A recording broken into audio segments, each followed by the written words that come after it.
Thanks to all the leaders on the stage. So warm welcome. Many of you have flown in today. We have driven down today. So thank you so much for doing this, and to our esteemed audience for all the encouragement that they have for you. Today, like I just mentioned briefly at the start, one of the biggest things that we have is that no more is 5 trillion as an economy, and therefore the resultant 1 trillion of manufacturing. It's no more an aspiration. I think there are timelines now, and we're very much on course to do that. So to that extent, what was an aspiration or a vision translated into aspiration, and then now into a roadmap. And one of the biggest dimensions around the big theme has been really to look at how can we really accelerate our global value chain participation. So just for a context for all of you, the extent of participation of India in the global value chain, in the transformation of inputs into outputs and therefore saleable portfolio is really what the global value chain is all about. And it goes from the depth of the mine to, let's say, the product which is handled by the customer. Now in that, one of the aspects of consideration for India has really been the index of participation or the intensity of participation. And it's been really around the sub 0.4 mark, which is, let's say, the best index is 1, we are, let's say, 40% or below. And other economies in the region, which includes countries like Vietnam, Malaysia, Thailand, China, etc., are substantially higher than us. Some of them are in the sub 60, some of them, let's say, like China, and the others are between 45 and 50. And think about it with a scale which is substantially higher, it creates a big difference. And to that extent, one of the dimensions that we wanted to really talk about was how will really the IoT digital journey enable the global value chain participation for India. The government has its own actions to do that, really encouraging skill development, looking at incentives and subsidies for us, including for manufacturing investments, attracting manufacturing, etc. But there's also a big play from companies. And you would find from the array of speakers that we have, obviously a cross-section of sectors for us to discuss, which is what I would want to take advantage of. And more important also, people with global experience. A lot of them have served companies in other parts of the world for many, many years, and very specifically attached to the global value chains of those companies. So the way in which we would run this would be to take that in perspective and take advantage of that. I would actually be requesting each of our panelists to have a 4-minute opening speech as to how they are looking at global value chain participation from an India perspective, and more so if there are any interesting dimensions from their sector or from their country. We will then, I think once we have a round and possibly a couple of questions in the interim to interrupt them and make them uncomfortable, I think we will then go down to a panel discussion and obviously have some questions for you too. So no particular order, but if I can start with you, Dinesh, your sector, I think in many ways has really been on the situation where supply is sort of sub-trending demand, right? There's significant demand and then all kinds of disruptions on the supply side which is impacting the industry. So with that in context, how are you really looking at India's competitiveness and the global value chain participation? We obviously are a global enterprise, so what's your views? Thank you, Ishwan. Yeah, so I think there are multiple factors. One is how the disruptions perhaps happened in the last few years thanks to COVID. But overall, when Panasonic acquired Anchor Electricals, I represent the electrical business of Panasonic. The objective was to basically grow the business in Indian market and to help, take the help of Indian base, design and manufacturing base, grow the business for Panasonic to the west of India, which is essentially the Middle Eastern African region. That was the whole objective. So while the initiatives went into getting our own operations right, making it more efficient, what we have been doing in the past few years is very actively supplying the group companies in Middle East, in Turkey, also in Africa, where we are helping those companies produce their finished products. So we supply them molded parts, we supply them sheet metal parts, and help them, reduce their own cost of manufacturing. So to me, as I see today, India will be playing a major role in the global value chain based on two aspects. One is obviously the cost competitiveness, right? And that cost competitiveness will come from the scale of manufacturing. That scale of manufacturing will come from the domestic demand. So we need to use that and enable us make more competitive products. Now, when I say products, these could be parts, these could be sub-assemblies, right? And essentially areas where we add value. So this is one aspect how India is getting integrated and will get integrated into the global supply chains. The second part which is happening is the technology. Why? Because that whole startup ecosystem that we have and which is growing and which should continue to grow will actually enable a lot of technology development and which will then result into products, into sub-assembly, into controllers, into devices, all of which will go into the global supply chain. So these are the two areas, according to me, which will enable Indian companies to become an integral part of the global supply chain. And so as far as specifically about Panasonic is concerned, of course, we are an integral part of some of our global companies, as I mentioned, in Southeast Asia and parts of Middle East and Africa. So that's Maybe one quick follow-on before I move to Ego. As you did this journey, was there fundamentally segments and sub-segments, not the details, but segments and sub-segments where you found India to be more competitive? Because I assume that your global organization will also have other sources internally to integrate with the value chain. So any learnings from that? Was it a one-size-fits-all approach, or was it really a model where you were able to define a focus segment, a focus market kind of an approach? Yeah, so essentially the areas which need manual intervention. So, for example, assembly is one area clearly where we have a cost arbitrage versus, let's say, a company in Turkey, we are about 1/3 the price. Factoring in the productivity, we are at 1/3 the cost, and hence it makes sense that we produce in volumes the plastic components and the metal components in India, right? And then do the sub-assemblies and ship it to Turkey where they do the final assembly. So that's clearly one area. There are segments which are more attractive.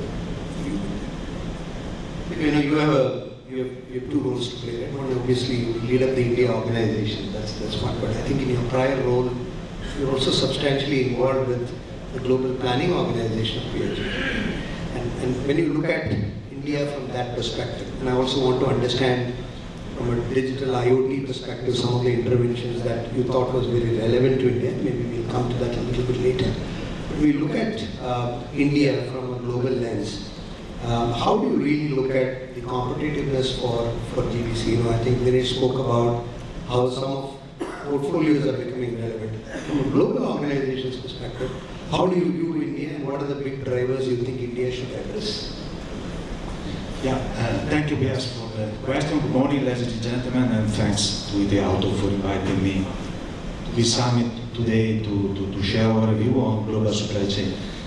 As you said, let's first set up the context, of Piaggio as a group. Piaggio is one of the first, if not the first, Italian automotive companies to come to India more than 20 years ago. So we have, in terms of group, a long association with India and India supply chain of more than 2 decades. And worth to mention that is from earlier 2000, Piaggio is importing for its European operation components and subcomponents from India operation.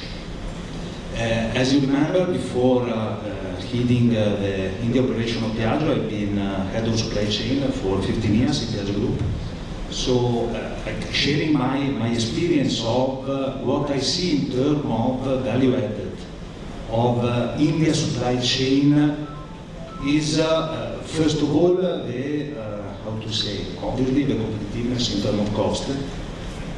Second aspect that I consider is a big advantage, also mainly perspective, is further more stability in terms of ecosystem with respect to other countries where we have been importing components. Everybody knows about the turmoil that China has been going through quite recently, and this has taken us as a group to focus on India in the operation and future manufacturing hubs for components and vehicles, not only for India's operation, but also for export to other parts of the world where Piaggio is operating. And the third aspect is the quantum jump in terms of technology evolution that we have seen in India in the last 2 or 3 years.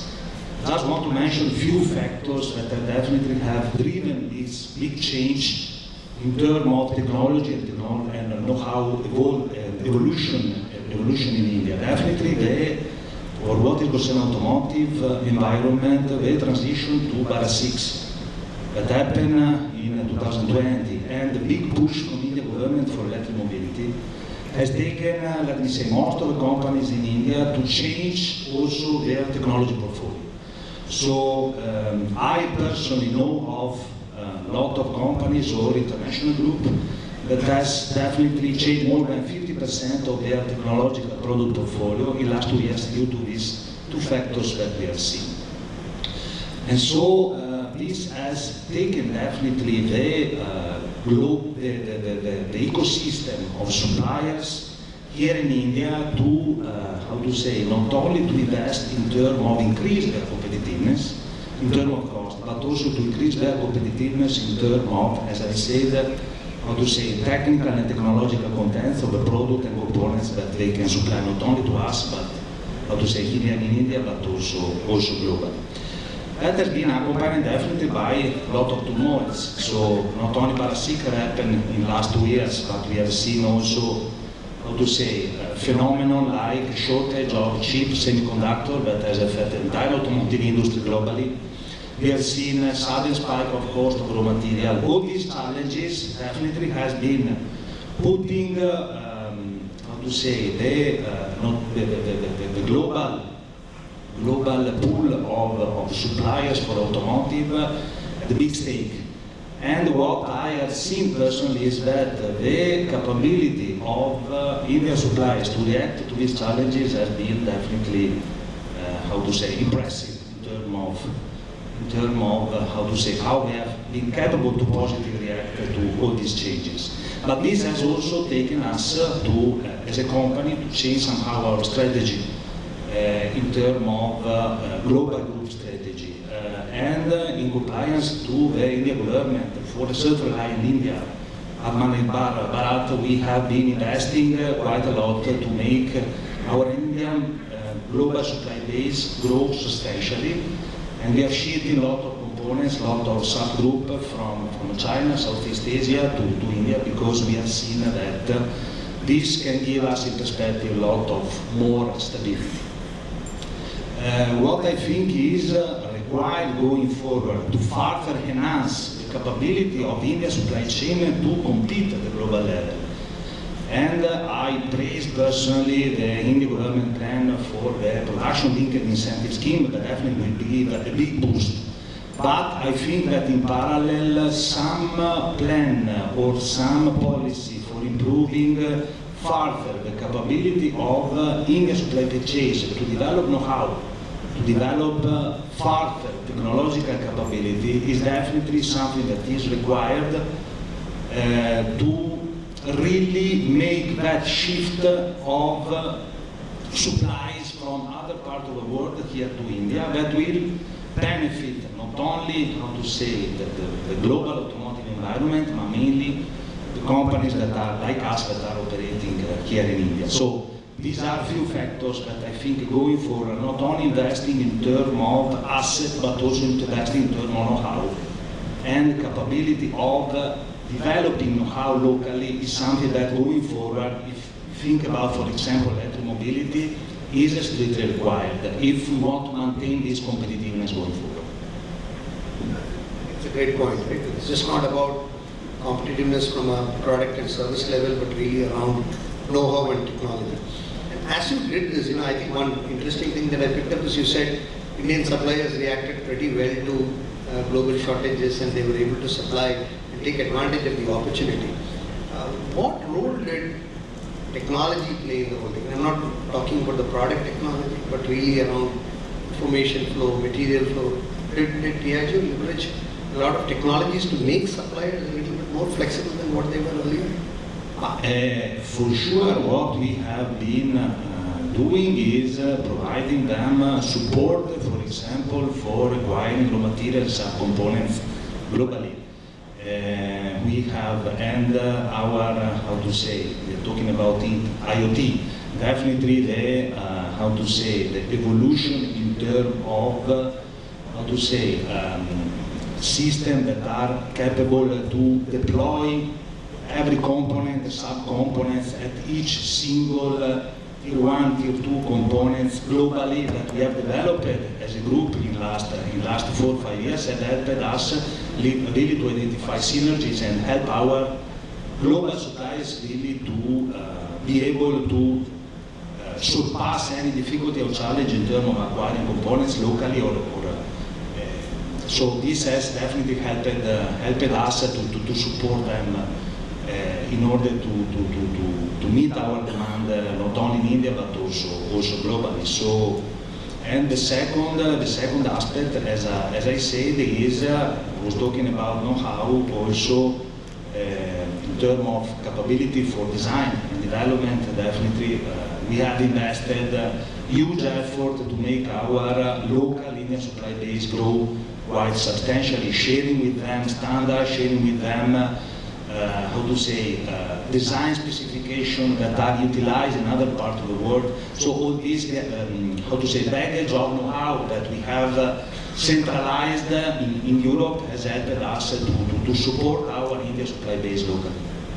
There's a lot of supply collaboration related technologies that you just on to you on that point, your portfolio itself is a lot solution oriented rather than being product oriented. The entire value chain is a big part of that. Just how you drive solutions into your portfolio.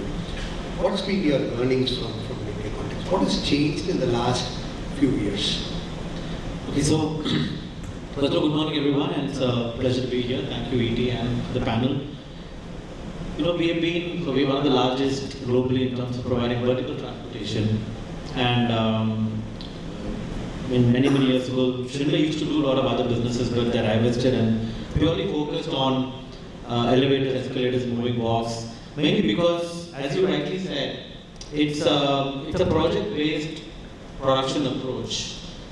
It's not a commodity that you just buy off the shelf, right? Every building can have its own uniqueness, which clients are demanding. But let me just take everyone through that. Even a very simple traditional industry like Schindler, we often wonder what can elevators innovate. It has to go up and down. But then this is where things like predictive maintenance. Now today, you see elevator doors becoming digital advertising space. It's become, and our guess is in the next 5 years, it could become as big as the company's turnover itself. What we're generating now from the digital business. So all of this brings to our head, how do we get ready for this, and how can India be, a big contributor for this?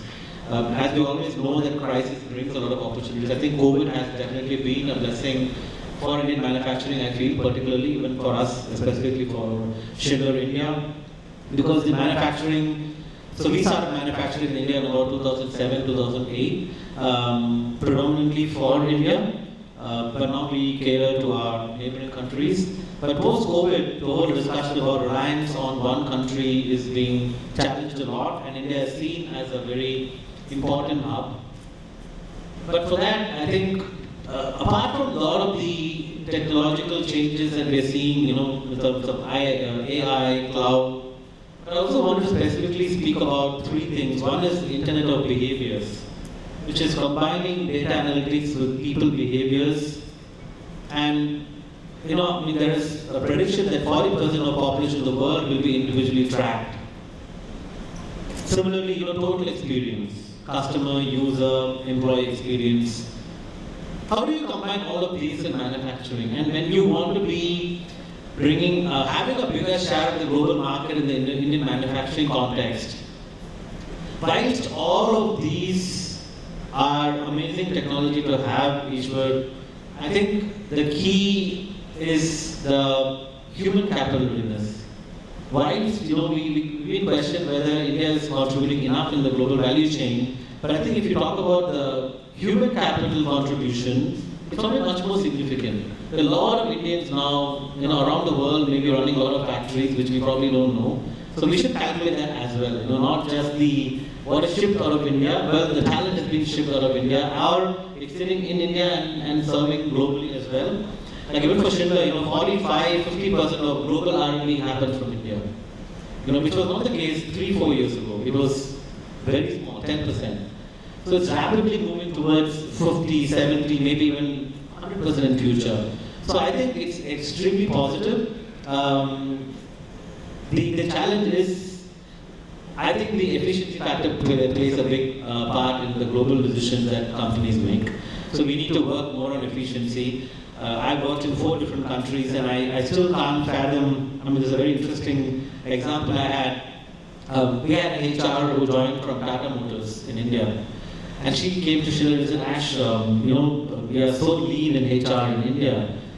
She worked with us for 3 years and then we transferred her to Schindler UK. She called me last week, she said, UK is so lean compared to Schindler India. I said, and she gets it now. She said, now I think it's important to be leaner. So whilst we speak about higher human capital costs overseas, but they seem to be better in terms of efficiency. We need to work on that. I think that will really give us a bigger edge in the next 3 to 5 years to grab a bigger shy. So my thought is more on the people. Maybe one leading question from what you mentioned. Somewhere you said that even the vertical transportation here, you have a big digital media out there to advertise. Assume that you're not looking at a digital media company into vertical transportation in the future. So the business model is a little bit. It's actually happening in fact. Yes. So how is one is really about what you mentioned about efficiency, which is all about the connected organization per se. But how about the connected products itself? What is your product doing differently compared to what it was earlier? Because totally different now. Of course, it's still moving up and down, thankfully. But apart from that, today, you don't have to call the elevator company when there is a breakdown. So we can do predictive maintenance. We can tell you before it breaks down. We can do more preventative maintenance. We have remote resets. We have remote software updates. It was not possible just 2-3 years before COVID. We had not had that. We couldn't do remote resets or remote software upgrades. We had to go to site. So there's a huge efficiency for the client. Downtimes are minimized down to like 1% now. So huge uptime. But then apart from that is all this allied products that's coming through, So the digital products, the range of digital products we have now, elevator doors outside, elevator doors inside, there's a media screen inside, escalator panels becoming digital, holding advertising spaces. And that revenue modeling is huge. I envisage about maybe, running to 4-digit in terms of crores and stuff in India at least. So that is a new business line, and this is something that we would have never thought about in the past. But apart from that, it's ease of. So when I spoke about total experience, today a user, not only customer, for us, in fact, the famous joke is nobody owns the elevator, right? If you go to a building, who owns the elevator? Nobody owns the elevator. But so whenever we get a customer complaint, they always say your bloody elevator is broken down, and we remind them, it's not ours, it's yours. You actually paid money and bought it. So for them, even a user, resident wants to know at that point of time what is happening with the elevators if it is broken down. You can call the elevator from your iPhone. You don't have to wait for elevators. You can buy the technology where if you're checking into a hotel, you can be timed that the time you get your hotel room keys from the lobby reception to the time you walk to the elevator door is just waiting for you. It's connected to the hotel room as well through Bluetooth. So the moment you get out of the elevator and you come in front of the hotel door, the doors open for you. They welcome you with your favorite music, favorite scent. All the 5 senses can be taken care of. So it's total experience. You're making me forget how to press the elevator buttons. Yes. Wonderful. So it's great experience, and I think the fact is that IoT is not just about optimization and efficiency, but also monetization. Right? That's really the key word that maybe Lingaraj, a different perspective, right? More from your industry. One of the things that that, and I would possibly look at a lot of this, what we discussed is around the product side of things, but I think somewhere Ashok mentioned about having the largest R&D base and the biggest value addition coming out of India for Schindler. And where do you, yeah, sorry, before you come in, maybe the, Sorry, you wanted to say something? That's a point which I want to catch on to what Ashok mentioned about the R&D. And this, I think, is an important factor as India becomes a part of the global value chain, is that the turnaround time that we have, and I've seen this over the last 10, 12 years that we've been designing products in India, the turnaround time that our engineers have, they deliver the project in, is remarkably lower than what, at least in Japan, what we see. The entire development cycle is much, and since we don't carry a legacy, the whole thinking is so fresh and different. Right? And that's, I think, one of the biggest advantages that we need to capitalize on as a country. So it's the ability to design afresh, a quicker time, at a lower cost, and then manufacture it at a competitive cost. Right? These are the two combinations that we need to really look at across sectors. Sorry. That was actually my ask to Lingaraju to say as to what role has really, digitalized R&D played compared to what it was earlier. He said, we've crashed cycle times. I think we've been able to do low volume, high variety in a much more significant manner than many parts of the world, etc. What are your thoughts and how can that really play a big part in our GVC journey? I think Ashok touched upon the fact that it is not just about products but also people, but from an R&D perspective, too, any views from your side? Sure, Ishwar, and first of all, thank you for having me on the panel, and thank you, ET, for getting me here. I think if I look at one common theme that came across and where I connect things across from where you started off with cost to serve, you spoke about predictability, flexibility, and visibility as one theme. And as you go underneath it from the industry that I come in from, which is the technology IT services company, Kyndryl, as the largest managed IT services company, India has 3 or 4 key segments of how we want to look at this. The first segment is the whole thing about technology being moving from being a cost driver to a big enabler, a capability provider. Across all the examples that we've spoken about, the whole thing about how technology is enabling significant capability driver is one part of it. The second part of it is very specifically the last 2 years, the whole pre-COVID, post-COVID, the acceleration of adoption of digital has taken unprecedented levels across. The acceptance and the acceleration levels have been very significant, and that's largely due to the availability of talent, skill, and more importantly, I think India as a market itself provides a unique opportunity where it's sort of leapfrog technologies from a technology industry perspective, and the fact that you've got mobility, which has been a big driver. When you talk to our telecom company friends, the quality of mobile data and at the price at which it's available is one of the most attractive propositions, which helps accelerate adoption of technology. So that's a third dimension to it. And the fourth dimension to it is the whole concept of global capability centers which are coming up in India, which are basically the technology R&D centers or even the IT enabling organizations of the global companies.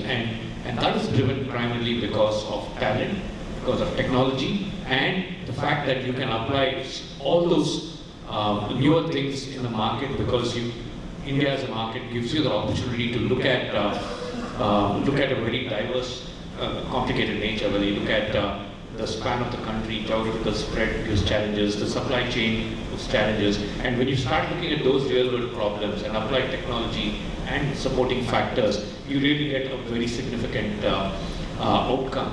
And that outcome, if it serves India well, it definitely serves any other part of the world. And that's how technology then goes from here to other parts of the globe. So I see, in a nutshell, technology as a great enabler for not just manufacturing, but if you consider the IT industry itself as a manufacturing chain, becoming an essential part of the supply chain from what was a cost driver to a capability enabler. The talent, demographic, and skill levels that are available here brings a huge differentiation. And third, more importantly, is the complexities of the Indian market provides an opportunity for innovation, whether it's a startup ecosystem on one side, whether it's technology on the other side, the mobility operators, the telecom companies themselves, all of them pulling together enables the challenges to be solved much more uniquely. So I find this is a great place for technology to bridge every part of the supply chain and drive an innovation outcome. Interesting point, right? What you said. Maybe I'll come to the panelists after I request Jagdish for his views. But I think that's an interesting point as to how we are really leveraging India as, I wouldn't say it's the experimentation lab, but really look at complexity of India to drive global competencies and globally scalable competencies. Maybe we'll come to that.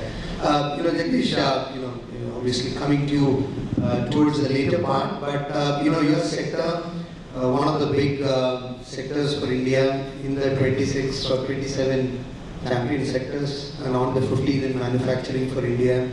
I think it goes through a cycle which only that industry understands and nobody else understands. And it's pretty much human intensive in a number of areas in the value chain. So in that context, how have you really looked at IoT interventions, digital interventions, and any learnings for the audience from that perspective? Thank you, Shwaran, and thank you for having me in the panel. I think my fellow panelists have covered most of the things already. This subject is very apt and very relevant at this stage of India's situation, particularly. Not only India, all the developing countries who have a lot of challenges. The heading itself, if we divide in two parts, one is the innovation in India manufacturing, which basically can be addressed by Industry 4.0, and a lot of discussion has already taken place in that, like Internet of Things will help. The industrial Internet of Things is the second aspect we can have a look. Smart manufacturing, cloud computing, artificial intelligence. These are the various things which are not that these are not known, but to what extent we are able to foresee and seeing the challenges of our particular industry, find the resources to invest in that. The second aspect is, of course, the innovation in manufacturing will accelerate the global value chain. If we see from our group's perspective, also from Indian perspective, what India needs as of now has to be well aligned with all the manufacturers here. For India as of now, there could be three broad objectives. The rapid long-term growth in per capita income in the sustainable manner, that is very, very important, and that will perhaps accelerate the overall economic development. The generation of productive, employable opportunities. Again, this is very, very important, seeing the population which we have, and I think if this is not addressed, and if we just focus on only technology, perhaps it will be very difficult to even take advantage of the technology. We have to really have a fine balance. And the third is reduction in number of people living in abject poverty. These are three main objectives. These can be fulfilled by focusing on global supply chain, particularly looking at various aspects like reducing trade costs, improving trade-related infrastructure, that is again very, very important. Skill development, having large population, using technology, we have to train the people to use that. The incentivize export-oriented FDI, that is again very important. Improving institutional quality, like in case there are disputes, how quickly to settle those disputes. People should have the faith in the government policies that whatever we have on paper are implemented in letter respect. Just to give, before coming to your specific question, two important statistics which is very, very important. One is, the recent survey which took place has come out with very important statistics, though globally everybody talks about this particular sector and digital transformation, particularly in the manufacturing area, in the factory. But just to share with you, only 10% of the global manufacturing companies who participated in this big survey have completed their digital transformation in the manufacturing. The second is 64% of the organizations who participated, they just completed the pilot study and they've yet to take next steps. Why? Because this particular journey of digital transformation needs huge resources, and that is a big challenge. Of course, degree of challenge differs, but definitely country to country, geography to geography, it is going to be different. The third statistics is 70% of the Asia Pacific organizations, they have started focusing on this digital transformation journey. So this has to be kept in mind. It's a long way to cover, though these concepts are not new. However, how to find resources to complete that, how to convince top to bottom entire hierarchy, the workmen, the management staff and everybody to align and find resources and also to implement as fast as possible. The second thing, as of now, globally, the world is spending about $1.1 trillion every year. Particularly, large chunk of this is in Asia and Europe. Now, every region has the different challenges to use those resources. Like Europe does that mainly because they want to do labor arbitrage. The labor is very costly and they want to take help of technology. Whereas Asian organization, this thing is to how to automate, to produce quality volume production. These are very, very important aspects. So as I said, geography-wise, seeing the local challenges of every region, people have different perspectives why they want to use the global value supply chain. Coming to our group, of course, we have one advantage, though I am working with Century Textiles, but I have been in various industry sectors within the Aditya Birla Group. I was just prior to this in the non-ferrous metal, in the aluminium and copper in Dalco. During pandemic, I can share my experience that we hardly faced any problem except that there was a limited demand. We have the production facilities almost in all the geographies. Of course, the production in India is basically a commodity which is supplied for the value-added production to other regions. And because we have started our journey of using technology much earlier, we used to have all the production productivity data on our table across geographies. We could see if there is a demand in a particular region and because of COVID there are limitations, can we just supplement that from other region? And based on that, perhaps we never felt that the customer is not being served, and that would be possible by using the technologies. Right? The second is, apart from technology, what really helps, how to keep the team motivated. So we had, of course, every business of our group has the executive committee, every company has that. We used to meet every day at 10 o'clock in the morning, take the stock of situation, what's happening to our staff, first of all. The first thing which we invested in during the pandemic was how to take care of the people. So we hired an agency who is available 24/7 to take care of mental wellness of the people. And that really kept everybody motivated, they gave their best, though they were not able to come to the office. And this was not only for the individual employee, but for their family members as well. So that really kept us going. Only we got impacted because, say for example, suppose I'm producing writing and printing paper. The schools were closed, courts were closed, offices were closed. So that demand got impacted. However, the people who are working with us in the supply chain, the dealers, the customers, they faced a lot of problems because they had huge inventory, their working capital was blocked. So first of all, what we did, of course, we kept our production wherever we could. However, we immediately got in touch with them through a technology platform. We kept them motivated. In fact, if there is a demand which they don't know, we know, we requested them, can you supply whatever stock you have to that particular, the end customer.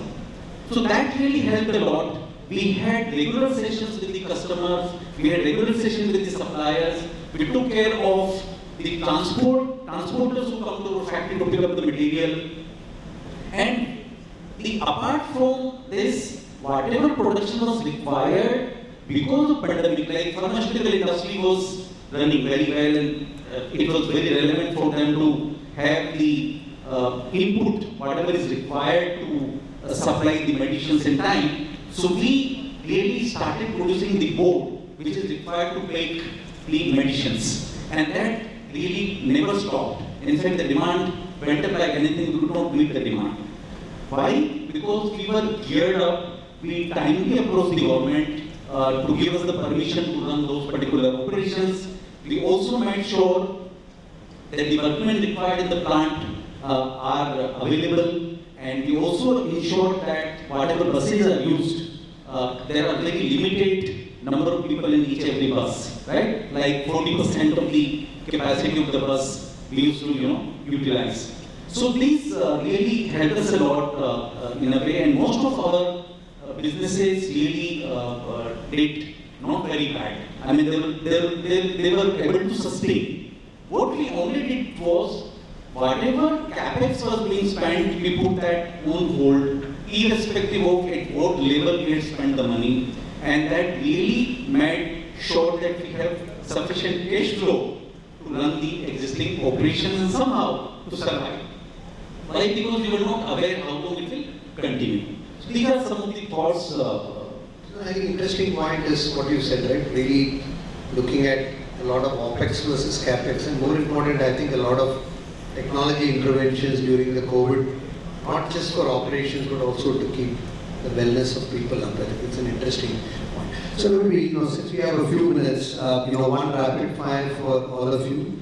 What would be your top 2 picks for innovation in manufacturing? So each of you, and maybe some learnings for the audience. Could be some similarities, some things could be different. Innovation in manufacturing for us is about information, quicker information, cleaner information, information that helps us take better decisions. So reliable, integral information is your pick. Yours? Two fundamental things going forward that we talk about digital, definitely digital connection among all Piaggio plants, and his supply base is definitely a big need going forward. And the second one is definitely rebalancing make or buy between us and our vendor to optimize their capability to compete at the highest level. So it's all about supplier collaboration that you're coming. Ashok, your picks on what would be the Pick two? on total experience first, because I think many a times in manufacturing there is a gap between what the market needs are and what we are actually doing. So how can we get customer, user and employee experience that is required from the manufacturing itself? And the second point is, again, I go back to the people point, because I also often wonder why aren't many supply chain heads becoming CEOs of organizations? I think they are very strong technically, but somewhere the leadership aspects may not be fully absorbed in not all cases, but in maybe some cases. So that is important for innovation. If you want to be a star, you have to have both of them. It's an interesting point. I think even for us and for the industry that I come from, it's about innovation and scaling of talent and skill rapidly, because that's a key area. And the second element is bringing into forefront the whole ESG initiative within whatever we do and how we execute that further across. And third is digital is for real. It's accelerated well. Now, how do we scale it up to a level that it remains sustainable and moves from POC and labs to actual business outcomes? So that's how I probably look at it in 3 areas. It's really about how we move POCs into actual action rather than just remaining as MVPs and POCs. Jagdish, your words? I'll give one example in terms of innovation, particularly in the pulp and paper industry and the real estate. The need of the hour during pandemic was to have something which people are requiring. So we could quickly, start producing the value-added product. Like, for example, we already have the paper board, but people were in need of barber kits. For example, somebody has to go to a salon. They were using the cloth. Now that cloth cannot be used in the pandemic. So we quickly developed a barber kit made of paper, and that was supplied very quickly, and that really picked the demand very fast. The second, of course, was whichever pharmaceutical company requiring a particular specification of board, we could quickly convert our machines to produce that. The third thing, because everybody was working from home, we realized in the real estate and residential sector mainly that there are kids who are studying from home, there are people who are working at home for the office. They had a very limited space in their houses. And going forward, whatever projects which we were having, we looked at that and we created a separate space for the people who can work from home without disturbing the other facilities which are required at home. So these are a couple of examples. Just have a point, just take a minute, I don't want to lose this opportunity. So I think when it comes to becoming an integral part of the global supply chain, multinationals like us, the large Indian companies, I think they have their plan chalked out, they can do it. The biggest challenge for us as a country is how do we integrate the SME sector. Right? And today we know people who manufacture in India, there are excellent SMEs which produce parts. They produce turn parts, they produce molded parts, they produce sub-assemblies for you. They have all the reason to be a part of a global supply chain. The question is how do we do it? So some kind of a model which was kind of similar to what China did, not in that same tone, but a centralized agency which can represent these manufacturers. Right? It could be sector specific. It could be led by organizations like CRA or ASSOCHAM, for example, not the government. But these actively market the made in India products, and these are not finished products, these are sub-assemblies and parts. And then, of course, the related skilling requirement, the related working capital requirement, the related testing labs, all of that ecosystem, if you can create it to build up, I think India has an immense potential in becoming an integral part of the global supply chain across many sectors. That's my take on it. No, I think views have been pretty, converging. All of you spoke about flexibility, spoke about reliability of the value chains. Third one is obviously the supply side ecosystem and the collaboration. And the fourth is, I think, a lot of you mentioned it beyond the products and the services into people, and also technology being an integral part. I think we have a couple of minutes. Maybe I can take one or two questions. Yeah, can you introduce yourself and then ask it to a specific member of the panel? Hi, my name is Sunil. I'm coming from pharma industry. I have one question. On one hand, we say that digital transformation is all about right scope, right speed and scalability at one time together if you wanted to lead as a digital transformation, because it's quite fast. And other side we say the innovations. Now the ability to fail fast, because we need quicker innovation now, right? Because we can't wait for the sake of customer or the competitiveness. So can you throw some light on the ability of failing fast, so that the innovation comes at a faster rate? Because we are in digital world, we can't wait for long, and we also look at from the scalability angles, from POC to the scalability for the different use cases. Anybody wants to pick the question? I think it's a pretty good question. It says on one side it's all about efficiency, sweating assets, etc. Other side it's all about innovation. How do you guys balance both? Let me take a little bit first shot at that. I think the first thing is with the level of technology that's available and the whole layer of data which is now available, using the past data and the past track of how things are done and using the technologies, you can actually, you don't need to invest in elaborate testing kind of to really prove it across. You can use data modeling and actually get to predictability to make a go no-go decision of where you want to go. That's what I would say is that today with technology and with the capabilities that are available, you are in a position to actually fail soon, try, fail soon, fail fast and move on, and without having a legacy of testing and capabilities. want to do. So I would say that technology is going to be the enabler for you to achieve that. Yeah, no, one point I wanted to make. So if we talk about the compromise between scalability, innovation and speed, at least in automotive industry you have to be very careful. Because if you don't have to risk to make final consumer pay for your failure. So innovation definitely, we have seen plenty of examples going on the media of EV vehicle catching fire. I think it's the best example of what I was talking about. So every innovation, every revolution in the industry needs time. And the only point that we have to take care is not to make final consumer pay for our failure for being too fast in introducing innovation. So thank you everybody. I think we are on time. So maybe you'll have to reserve it for a direct interaction. So I personally want to thank all the panelists for flying down, coming down, driving down, and also some very interesting insights, I think, on where innovation can be. And we saw that it's multidimensional. It's just not unidimensional. Also covers all facets beyond connected products, connected ecosystems, and connected manufacturing into people and technology too. So thank you so much, panelists, for joining me, and I think we're more or less on time. So thank you.